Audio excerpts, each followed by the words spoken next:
Hi friends, നമ്മൾ ഇന്ന് നോക്കുന്നത് SCRT ചാപ്റ്റേഴ്സ് ക്ലാസ്സിൽ 6ാം ക്ലാസ്സിലെ പാഠപുസ്തകമായ ബേസിക് സയൻസിൽ 4ാമത്തെ ചാപ്റ്ററാണ് ചലനത്തിനൊപ്പം.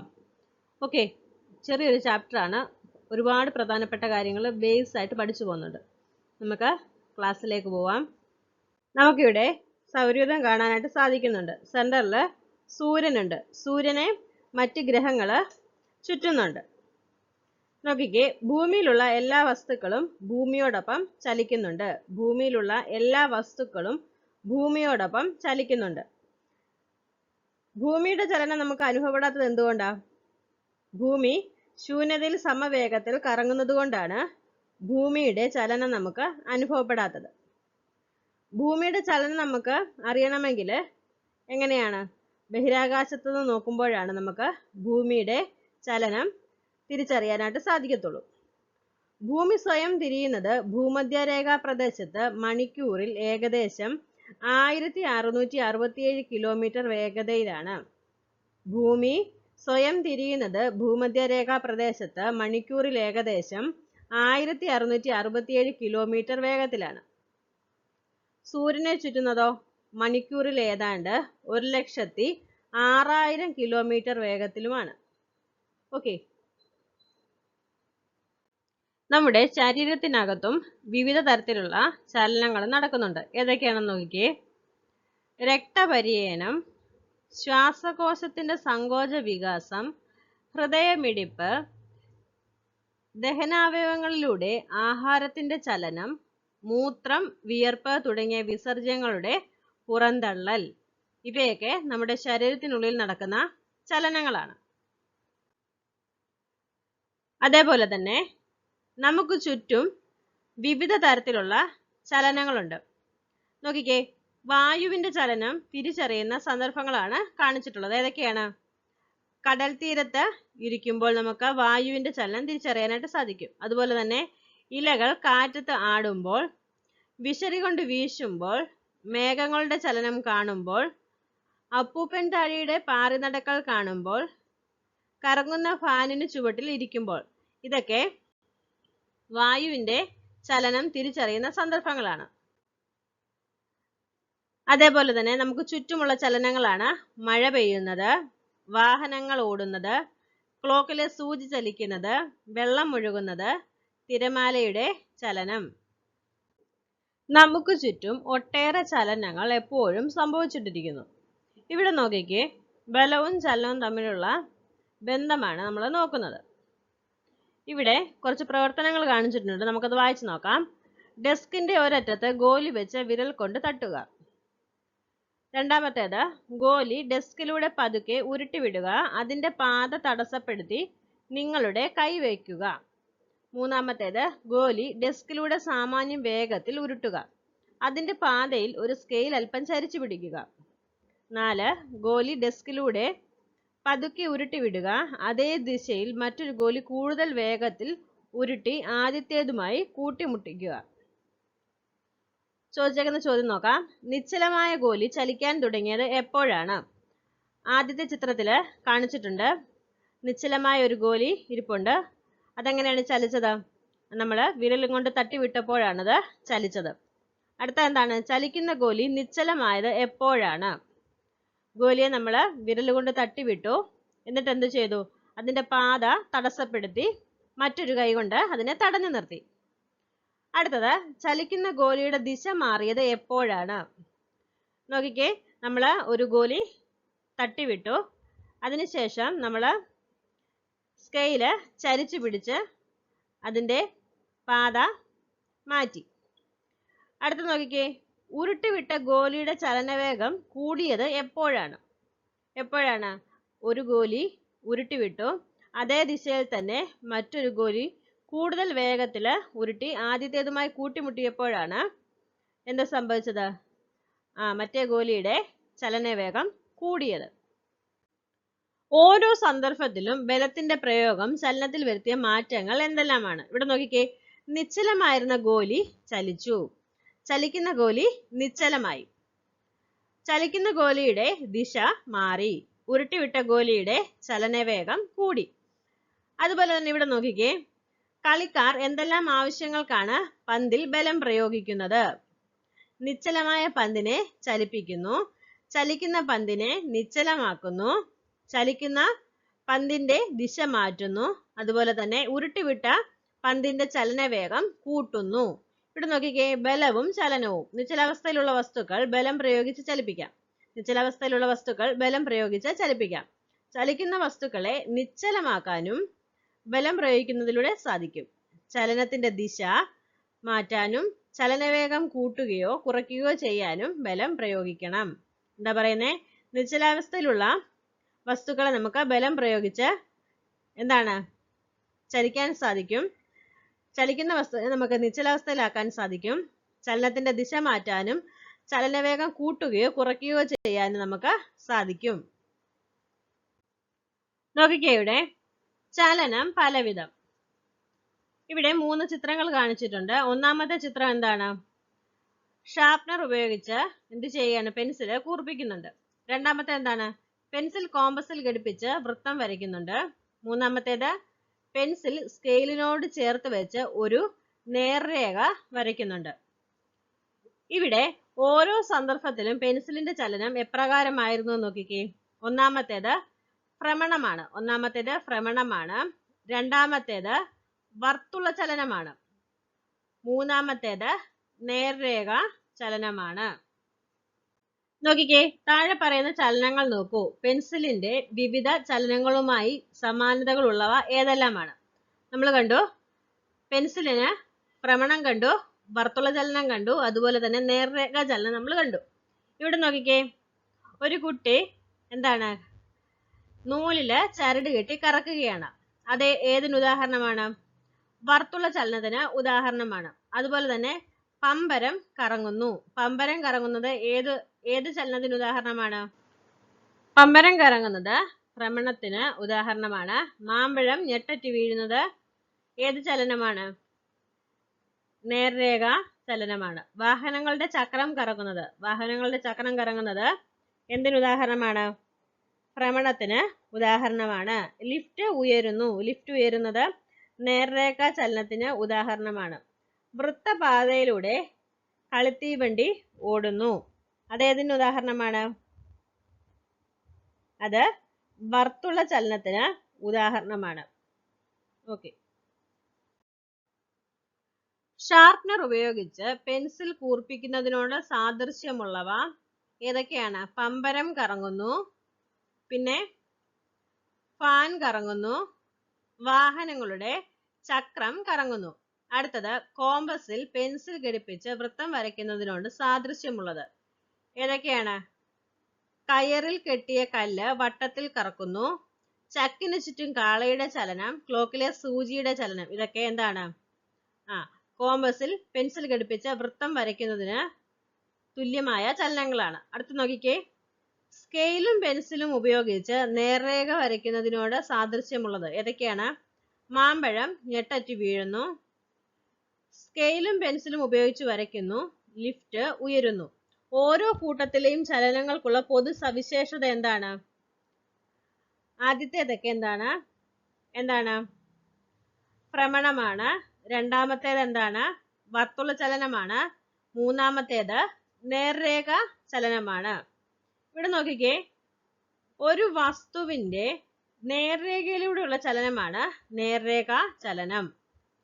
സ്വന്തം അക്ഷത്തെ അടിസ്ഥാനമാക്കിയുള്ള ചലനമാണ് ഭ്രമണം. വൃത്താകാര പാതയിലൂടെയുള്ള ചലനമാണ് വർത്തുള ചലനം. നമുക്കറിയാം, ഭൂമി എന്ത് ചെയ്യുന്നുണ്ട്? സ്വയം കറങ്ങുന്നുണ്ട്. അതിനോടൊപ്പം സൂര്യനെ വലം വെക്കുന്നുണ്ട്. ഓക്കെ, സ്വയം കറങ്ങുന്നതാണ് എന്ത്? ഭ്രമണം. സൂര്യനെ വലം വെക്കുന്നതാണ് എന്ത്? പരിക്രമണം. ഓക്കെ, അതോർത്ത് വെക്കുക. സ്വയം കറങ്ങുകയാണ് അല്ലേ? സ്വന്തം അക്ഷത്തെ അടിസ്ഥാനമാക്കിയുള്ള ചലനമാണ് ഭ്രമണം. പിന്നീട് എന്താ പറയുന്നത്? വർത്തുള ചലനം എന്ന് പറയുന്നത് എന്താണ്? വൃത്താകാര പാതയിലൂടെയുള്ള ചലനമാണ്. കളിത്തീവണ്ടി ഇങ്ങനെ വട്ടത്തില് കറങ്ങത്തില്ലേ? അത് ഇതിന് ഉദാഹരണമാണ്. ഓക്കെ, വൃത്താകാര പാതയിലൂടെയുള്ള ചലനമാണ് വർത്തുള ചലനം. ഇവിടെ ഭ്രമണം, വർത്തുള ചലനം, നേർരേഖാ ചലനം ഇവയ്ക്ക് ഉദാഹരണങ്ങൾ കാണിച്ചിട്ടുണ്ട്. നോക്കിക്കേ, ഷാർപ്നർ ഉപയോഗിച്ച് പെൻസിൽ കൂർപ്പിക്കുന്നു. പമ്പരം കറക്കുന്നു. ഫാൻ കറങ്ങുന്നു. വാഹനങ്ങളുടെ ചക്രം കറങ്ങുന്നു. ഭൂമിയുടെ ഭ്രമണം. വിവിധ മോട്ടോറുകളുടെ ചലനം. ഇത് ഭ്രമണത്തിന് ഉദാഹരണമാണ്. അടുത്ത നോക്കിക്ക്, വർത്തുള ചലനം. കോമ്പസ് ഉപയോഗിച്ച് വൃത്തം വരയ്ക്കുന്നു. കയറിൽ കെട്ടിയ കല്ല് വട്ടത്തിൽ കറക്കുന്നു. വൃത്തപാതയിലൂടെ കളിത്തീവണ്ടി ഓടുന്നു. പാർക്കിലെ ചില റൈഡുകൾ. ചക്കിനു ചുറ്റും കാളയുടെ ചലനം. ക്ലോക്കിലെ സൂചിയുടെ ചലനം. ഇതൊക്കെ വർത്തുള ചലനത്തിന് ഉദാഹരണങ്ങളാണ്. അടുത്തത് നേർരേഖാ ചലനത്തിന് ഉദാഹരണം നോക്കിക്കേ. സ്കെയിലും പെൻസിലും ഉപയോഗിച്ച് വരയ്ക്കുന്നു. മാമ്പഴം ഞെട്ടറ്റി വീഴുന്നു. ലിഫ്റ്റ് ഉയരുന്നു. വെടിയുണ്ടയുടെ ചലനം. തൊടുത്തുവിട്ട അമ്പിന്റെ ചലനം. കിണറ്റിൽ നിന്നും ബക്കറ്റ് നേരെ ഉയർത്തുന്നു. ഇവിടെ നോക്കിക്കേ, ചലനം ഇങ്ങനെയും. ഇവിടെ ചില ചലനങ്ങളെ കുറിച്ച് പറയുന്നുണ്ട്. ഏതൊക്കെയാണ്? ക്ലോക്കിലെ പെൻഡുലത്തിന്റെ ചലനം. ക്ലോക്കിലെ പെൻഡുലം എങ്ങനെയാണ്? നമുക്കറിയാം, അത് എന്താണ്, ഇങ്ങനെ അങ്ങോട്ടും ഇങ്ങോട്ടും എന്തോ ചെയ്യുന്നുണ്ട്, ഇങ്ങനെ ആടുന്നുണ്ട്.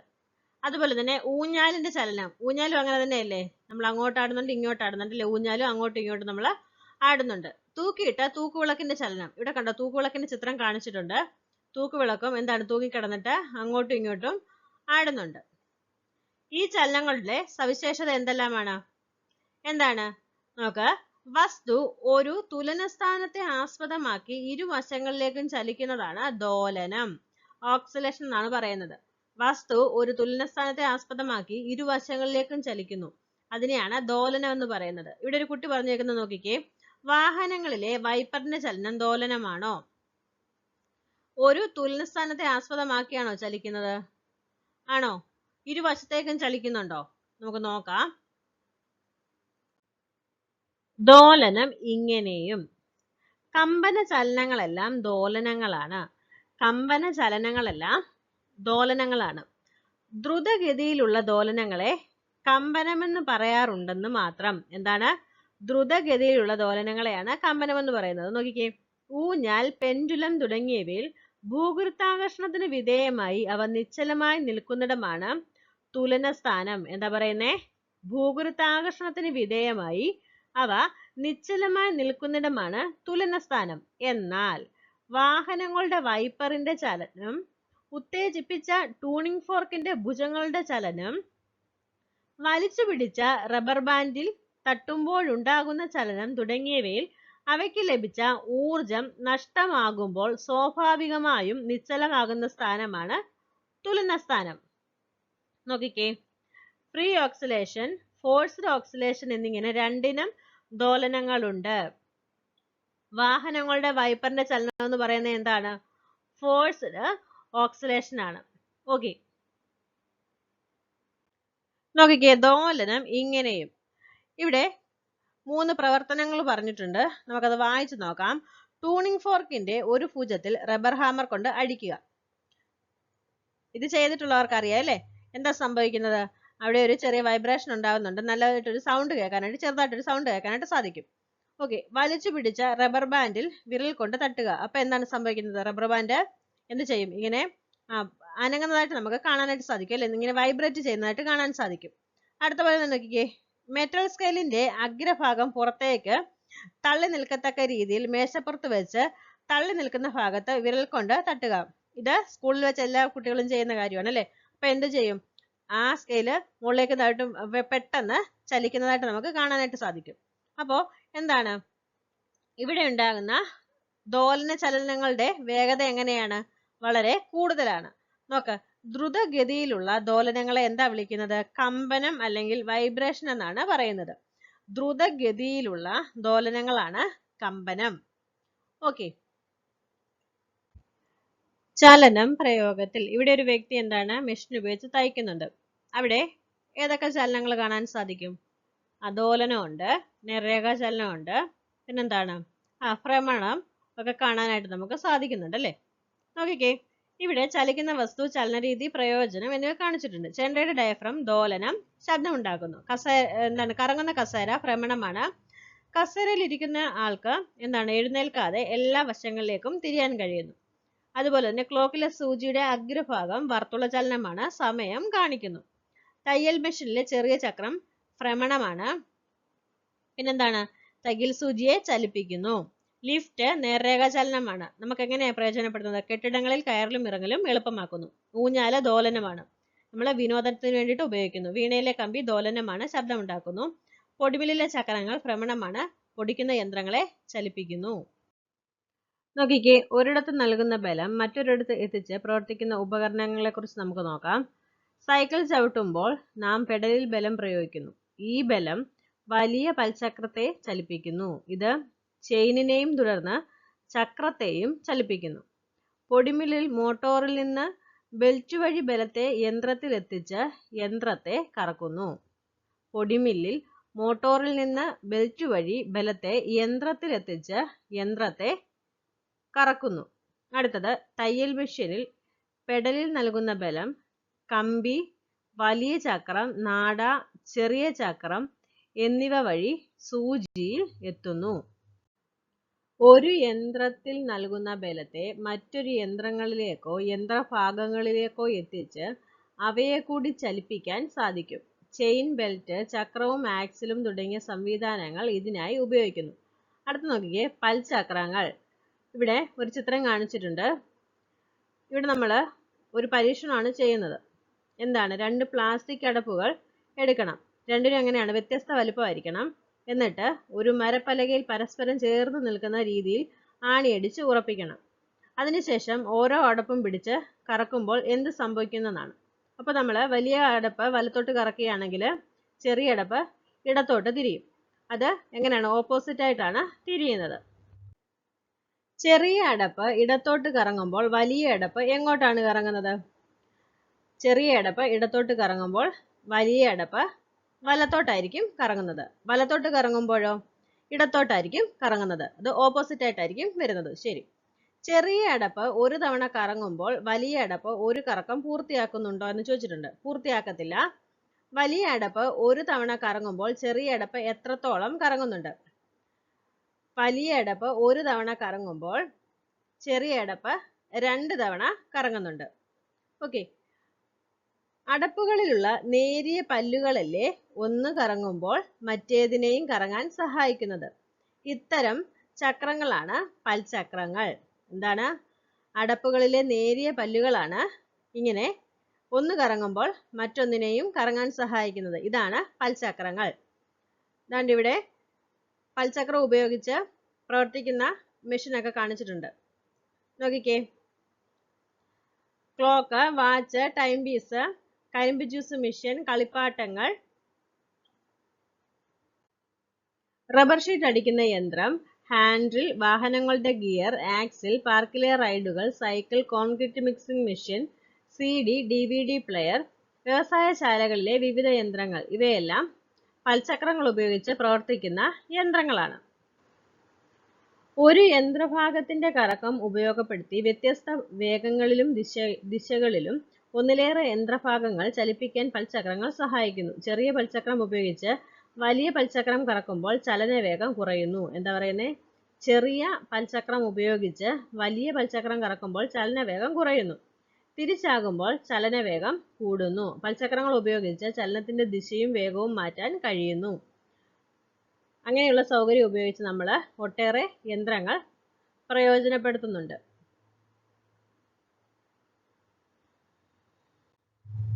നമ്മുടെ ഈ ഒരു ക്ലാസ് കഴിഞ്ഞിട്ടുണ്ട്.